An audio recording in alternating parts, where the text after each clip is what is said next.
কোচিগড়ে সবাইকে স্বাগতম। সবাই কেমন আছেন? আশা করছি অনেক ভালো আছেন। টাঙ্গাইল শহর অটোর শহর, সবই ঠিক আছে। মূলত আমরা অটো শহর ডেকে থাকি মজা করে। আসলে যে পরিমাণে অটো বেড়ে গিয়েছে, অটো শহর না বললে উপায়ই নেই আমাদের। তাই বলে কি আমাদের শহর সুন্দর না? আপনারা যদি তাই ভেবে থাকেন তাহলে অনেক বড় ভুল করছেন। কারণ আমার জেলা অপরূপ সৌন্দর্যে বেষ্টিত, চারপাশে সবুজের সমারোহ। কি নেই আমার জেলায়? সব কিছু আছে। আমাদের এই জেলা নিয়ে মানুষের মুখে মুখে যে কথাটি চলমান, সে কথাটি হচ্ছে নদীচার খালবিল গজারির বন, টাঙ্গাইলের শাড়ি তার গর্বের ধন। তাহলে বুঝতেই পারছেন আমাদের জেলায় কি নেই। মধুপুরের আনারস, এবং এই মধুপুরটি টাঙ্গাইল জেলার একটা থানা। শুধু তাই নয়, এই আনারস মধুপুরেই সবচেয়ে বেশি উৎপাদন হয়। আর মধুপুরটা কোথায়? আমাদের টাঙ্গাইলে। শুধু তাই নয়, টাঙ্গাইলের চমচম, যা জগৎ বিখ্যাত। টাঙ্গাইলের তাঁতের শাড়ি, জামুরকির সন্দেশ, 16 আনায় পূর্ণ আমার টাঙ্গাইল জেলা।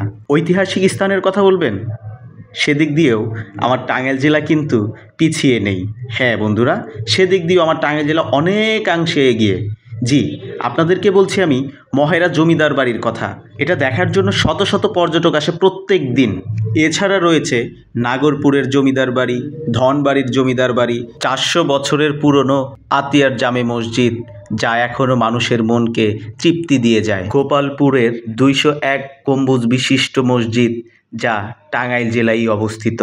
এছাড়া রয়েছে প্রাকৃতিক সৌন্দর্যে ঘেরা মধুপুরের জাতীয় উদ্যান। আরও রয়েছে নাগরপুর উপজেলার মোকনা জমিদার বাড়ি, দেলদুয়ার উপজেলায় অবস্থিত পাকুল্লা জামে মসজিদ, নাগরপুর চৌধুরী বাড়ি, ঘাটাইল উপজেলায় অবস্থিত সাগর দিঘি পুকুর, মধুপুর উপজেলায় অবস্থিত পীরগাছা রাবার বাগান। আরও রয়েছে ঘাটাইল উপজেলায় অবস্থিত গুপ্ত বৃন্দাবন। আরও রয়েছে পরীর দালান, ধনবাড়ি মসজিদ, আদম কাশ্মীর মাজার, যমুনা সেতু, ধনবাড়ি নবাব মঞ্জিল, করুটিয়ার জমিদার বাড়ি। এছাড়া রয়েছে ডিসি লেক, এসপি পার্ক, ঘারিন্দার সোল পার্ক। কি নেই আমার জেলায়? একদম 16 কলা পূর্ণ একটি শহর টাঙ্গাইল জেলা। দেখতেই পাচ্ছেন প্রাকৃতিক সৌন্দর্যে ভরা আমার টাঙ্গাইল জেলা।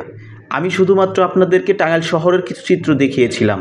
হ্যাঁ বন্ধুরা, আমাদের এত সুন্দর একটা জেলা থাকা সত্ত্বেও আমরা সঠিক ব্যবহার করতে পারছি না। তার জন্যই আমার জেলা শহর এই অবস্থায় পড়ে আছে।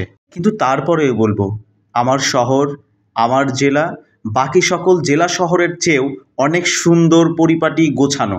কি বিশ্বাস হচ্ছে না? আপনাদেরকে দেখাবো, এবং আপনারা দেখতেই পাচ্ছেন যে কত সুন্দর। এর চেয়ে বেশি আর কিভাবে দেখাবো? কিন্তু আমি আপনাদেরকে কথা দিচ্ছি যে নামগুলো আমি আপনাদেরকে শুনিয়েছি, এই স্থানগুলো আপনাদেরকে আমি দেখাবো। তাই ভালো থাকবেন, সুস্থ থাকবেন, আমাদের সকলের জন্য দোয়া করবেন। আমাদের টাঙ্গাইল জেলা যেন আরও সুন্দরে সুন্দরে পূর্ণ হয়।